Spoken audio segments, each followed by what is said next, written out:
Let me put you on some game here. So in this video, we are going to talk about what characteristics to specifically vet for when you are doing your due diligence on a vendor. Now, a lot of the agents that we work with have articulated to us a lot of the issues that they have experienced in the past working with a lot of the other vendors in the marketplace. To be specific, a lot of the issues that we hear all the time when agents have worked with other vendors and have been burned is the leads were super poor quality and they were not able to fund a policy. Now, to be a little bit more articulate on the lead quality, these are leads who are too early in the sales process, needed a lot of educating in order to pull them through the sales process. These might have even been leads that didn't even know what an IUL is in the first place. These generally have a super low show rate and connection rate. And generally there's just a lot of convincing that has to happen in the sales process.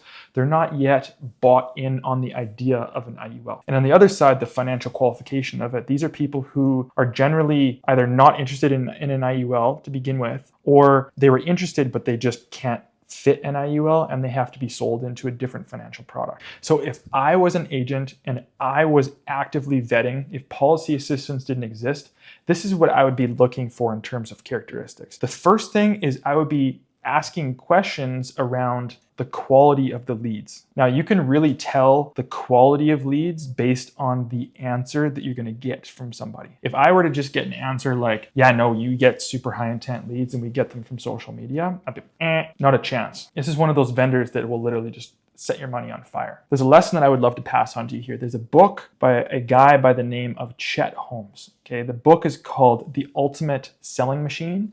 In this book, there's a principle called stadium selling. And in this book, he really segments the market into 4 different categories. The first category being 30% of the market that they know they're not a fit and they will never buy. No interest. Now, the second segment is another 30% segment, which they don't think they're interested. They potentially one day might be interested. So this is another 30%. Think a fit.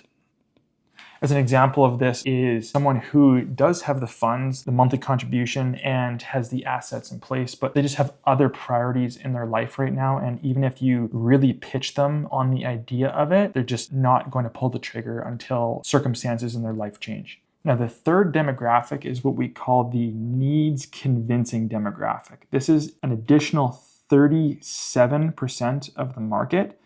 They're not thinking about it, but they can be convinced of an IUL. Needs convincing.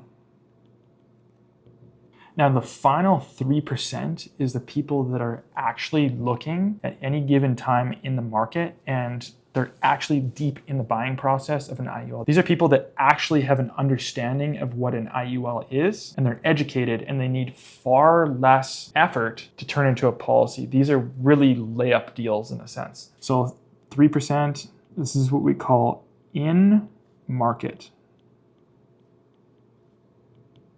The in market demographic is where the money is made. When you're making a decision on which vendor to go with, we need to be specifically thinking in terms of how can we tap into this 3% of the market that is actually in the buying process looking for an IUL. Now, a big mistake that agents end up making before they end up entering into a contract with one of these vendors is vetting out which type of leads that they're actually going to be receiving. A lot of these vendors, because there's only 3% of the market at any given time that is actually looking for an IUL, and these vendors are wanting to scale their business. They don't give a rip if they're going to give you people in the needs convincing category, or even if it's a not a fit category, because their interests are in just selling you leads, and they're just going to continue scaling the quantity of agents that they sell month over month. And so if I was an agent, I'm looking to see how can I maintain my lead quality as high as possible and tap into this 3% of the in-market demographic that's actually looking for an IUL. Now, there's a couple ways that we can actually source the leads.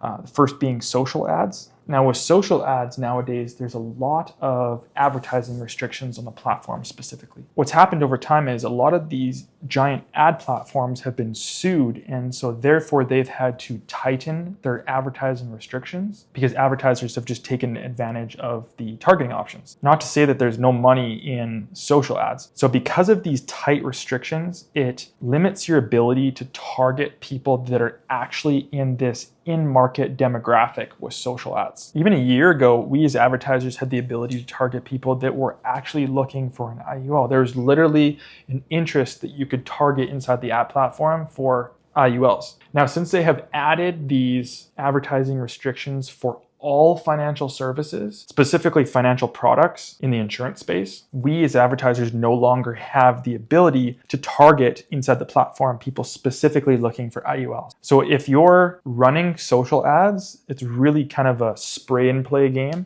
A lot of agents that are still sourcing their leads from social, and you can go out and ask people feedback with the leads that they have. Even if they are writing production off of leads that are coming from social media, they have to quite literally filter through dozens of leads to actually get connected with someone who's actually looking for an IUL. Are there people writing production off of social leads?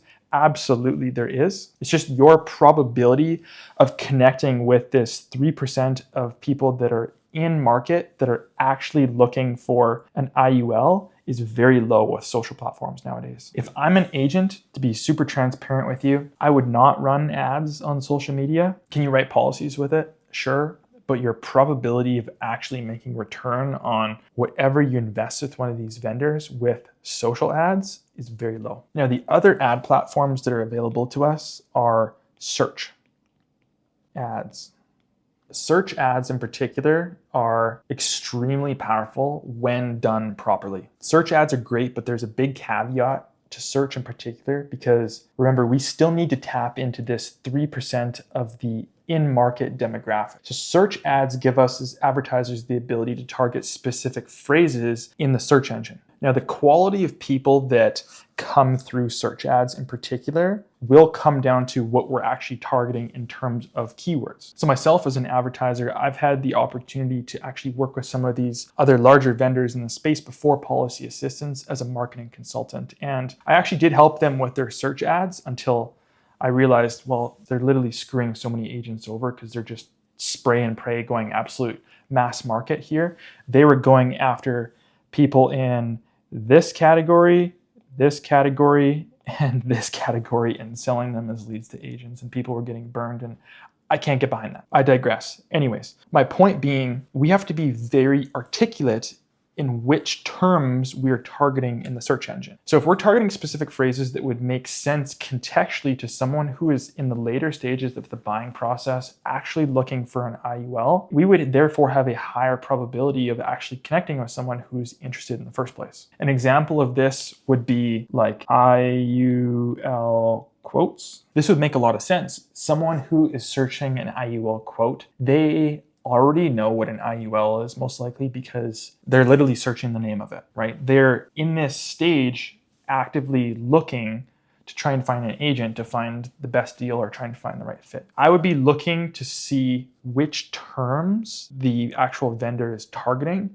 This will tell me a lot in terms of who is actually coming through the search ads in particular. With search ads, you can absolutely still target the needs convincing demographic and the don't think I'm a fit demographic. This is more of the mass market demographic. If a vendor is targeting something like create generational wealth, who do you think is going to be coming through, right? This is people that don't know what an IUL is yet. They're searching, how can I create generational wealth? Something like that is going to be definitely more in the needs convincing demographic. This is someone who, sure, an IUL absolutely lines up with that, but they're not necessarily sold on the idea of an IUL yet. They're going to need convincing. And there could be also other circumstances where they are further up on this funnel as well, where they're in the, I don't think I'm a fit right now at this point. So to recap, if I was an agent and I was vetting to see where the leads actually come from, I would be asking questions around this. So just to be super clear here, I would absolutely cross them off my list if they're targeting stuff like this. And I would ask probing questions to see, well, Would you guys target something like generational wealth? Doesn't that make sense for an IUL? Absolutely not. The only scenario in which we've found where we are able to repeat successful actions and continuously get people through that are actually looking for IULs, if it was me, I would only be working with someone who is targeting something around getting a quote for an IUL or other super high intent search terms that would only make sense contextually to someone who actually understands what an IUL is in the first place, and they have motivation in the buying process. And this can only be done through search ads in particular. And the second thing that I'm going to be vetting for in particular as an experienced advertiser is what we call pixel conditioning. Now, back when there wasn't restrictions on a lot of the social platforms, we did have the ability to do this. What pixel conditioning is in a nutshell is whoever we send back to the ad platform is trained to go find more of those people. So if we were to send back every single person that comes through and fills out a form, whether they are interested in an IUL or not, whether they were able to fund an IUL or not, the algorithm will go try and find more of those people. What ends up happening is, yes, absolutely, the lead vendor ends up getting cheaper leads as a result, and you'll get more volume of leads, but cheaper leads are really more expensive. So pixel conditioning, so this is a super important one, and I will show you why cheaper leads are more expensive in a second here. I'll put it into a model for you. So in an ideal world, if I am not looking at it from the perspective of a vendor, and I'm looking at it from the perspective of an agent that is trying to tap into this 3% of the in-market demographic that is actually looking for an IUL, what I would be doing as an advertiser, if let's say I was running my own ads or I'm looking for a vendor in particular, I'm only going to be sending back qualified people back to the pixel. Okay, this is essentially just the algorithm. So sending qualified leads back. You can still absolutely get all of the leads that fill out the form, but you only want to send the people that you want the algorithm to go find more people that are similar back to the ad platform. Again, this is what we call pixel conditioning. This is something that we can do with search ads in particular, but it is, once again, it's not something that we can do with social ads. So 2 for 2 right there, the reason why search ads make sense.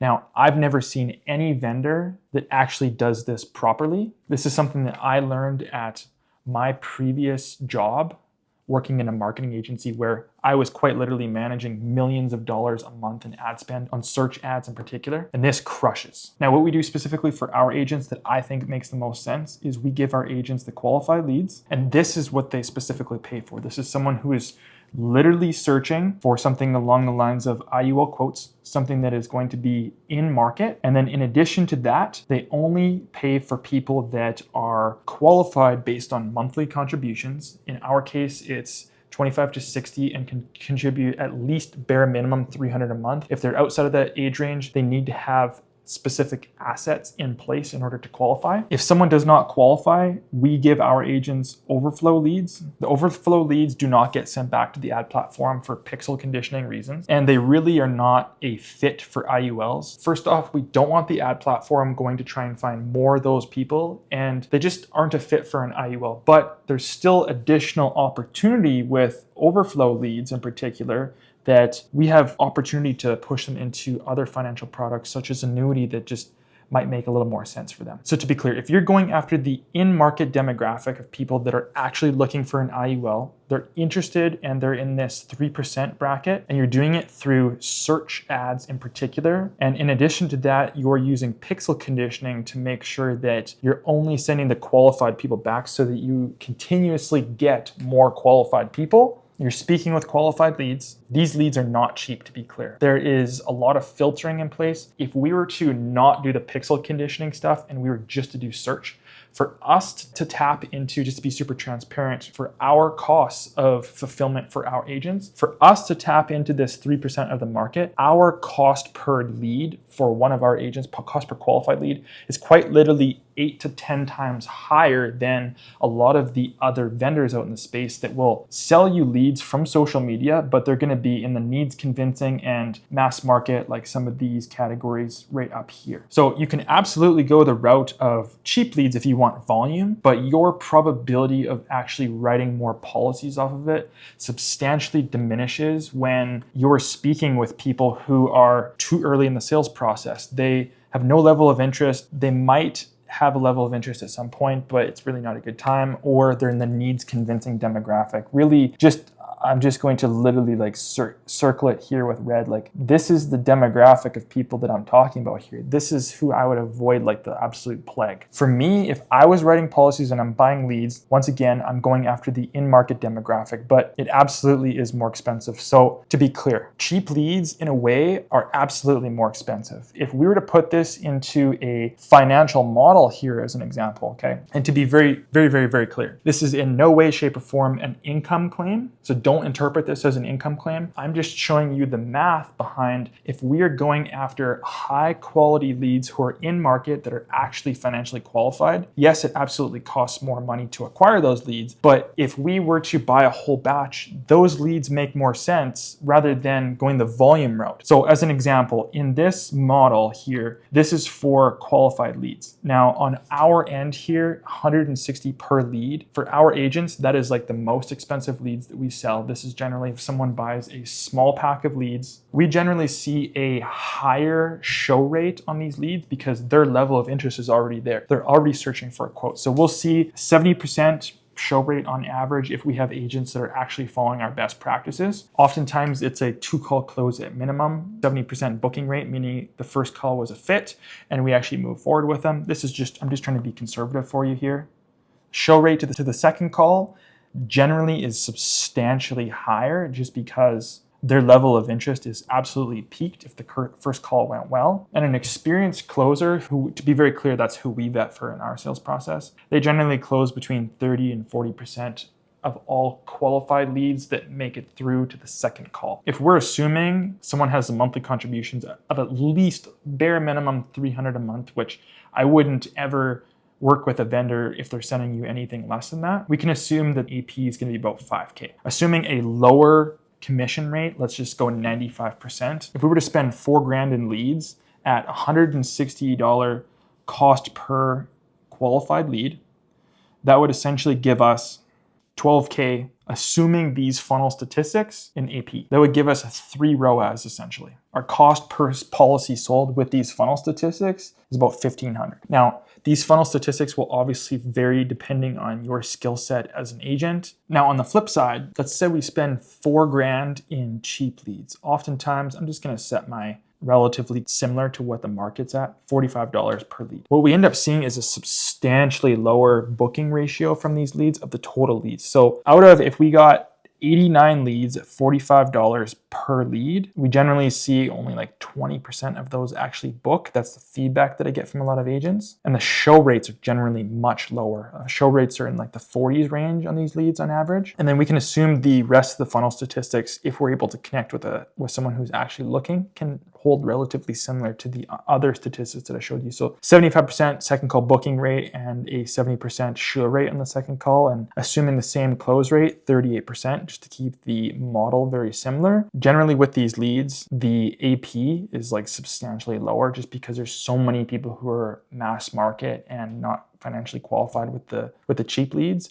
So we set in this example here the AP to be about 3K. Will you get some absolute whales that come through social ads? You certainly can, but this is just the feedback that I've gotten from the marketplace. So in this example here, you spent 4K and you had these following funnel statistics, which are very common with what I'm seeing with agents that are actually buying leads through social vendors. They end up spending 4K and they end up making 4,800 in AP, and that gives you a 1 ROAS. A lot of agents are literally just breaking even and they're just trying to find other places to invest their capital. So to be clear, we could do a whole bunch of financial modeling, and I absolutely am gonna have a whole bunch of other videos specifically on financial modeling. Once again, to be clear, don't take this as an income claim. I'm just purely trying to show you the difference in math and the funnel statistics for what the commission potential difference is from cheap leads versus more expensive leads that are actually looking for an IUL and that are in the market and have been financially qualified. So to be clear, like I showed you before, just to summarize, if I was vetting a vendor and I'm looking for certain characteristics, I'm gonna be asking questions around who they're actually going after. And I'm gonna be like